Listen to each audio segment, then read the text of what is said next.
Surface tension को measure करने के लिए हम जो एक और मेथड यूज़ कर सकते हैं वो यूज़ कर सकते हैं हम कैपिलरी राइज मेथड।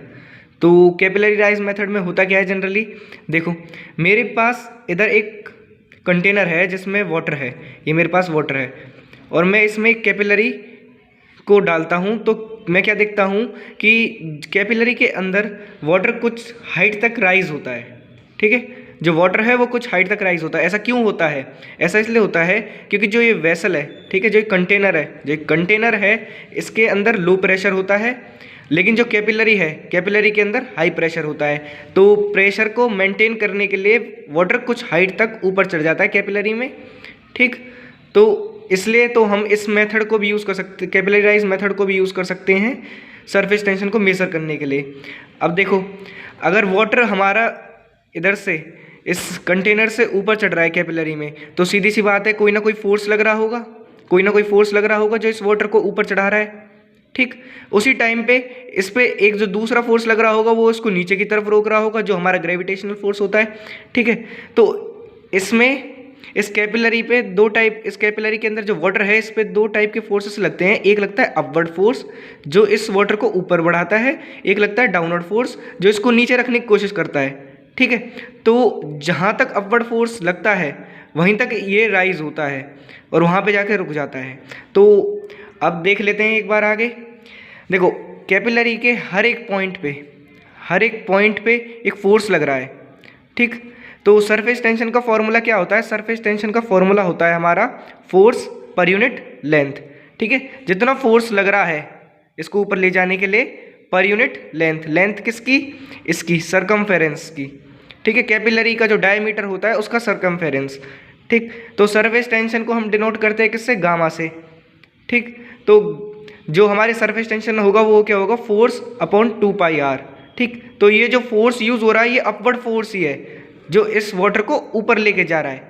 तो यहाँ से क्या मैं अपवर्ड फोर्स निकाल सकता हूँ? हाँ, तो मैं 2πr को इधर ले जाता हूँ सरफेस टेंशन से मल्टीप्लाई करके और अपवर्ड फोर्स निकाल देता हूँ 2πr गामा।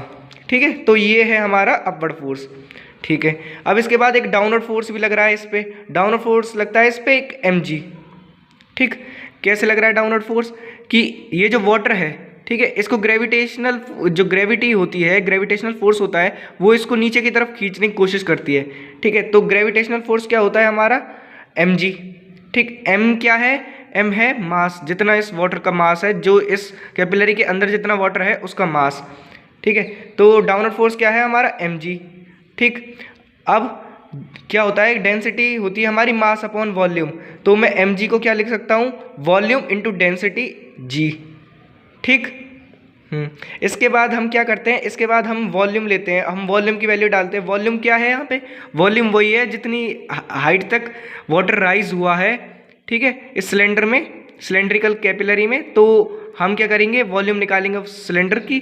तो वॉल्यूम कितनी आएगी? πr²h, क्योंकि सिलेंडर की वॉल्यूम कितनी होती है? πr²h। तो हमारे पास क्या बचा वॉल्यूम डालने के बाद? πr²h g d। ठीक है, d क्या है? डेंसिटी। ठीक है, तो अब मेरे पास अपवर्ड फोर्स भी है और मेरे पास डाउनवर्ड फोर्स भी है। मैं इन दोनों को कंपेयर करता हूँ, ठीक है, क्योंकि ये दोनों फोर्स इक्वल होंगे। इस पोजीशन पे आके, इस हाइट पे पहुँचने के बाद अपवर्ड फोर्स और डाउनवर्ड फोर्स इक्वल हो जाएंगे। तो मैं क्या करता हूँ? अपवर्ड फोर्स और डाउनवर्ड फोर्स को एक दूसरे के इक्वल रखता हूँ। ठीक, इक्वल रखने के बाद यहाँ से देखा है तो हमारा पाई से पाई कैंसिल हो गया, आर से स्क्वायर कैंसिल हो गया, और जो बची हुई वैल्यू है उसको इस साइड कर दो। ठीक है, तो सरफेस टेंशन की वैल्यू कितनी आ जाती है? ½RHGD। ठीक है, तो ये जो D है ये डेंसिटी है। तो बहुत सी बुकों में जो वाटर की डेंसिटी होती है वो रो से मेजर करी जाती है, तो ये फॉर्मूला सेम ही है सरफेस टेंशन का, ½RH ρg। ठीक है, तो ये है इजी वे सरफेस टेंशन को निकालने का विद कैपिलरी राइज मेथड।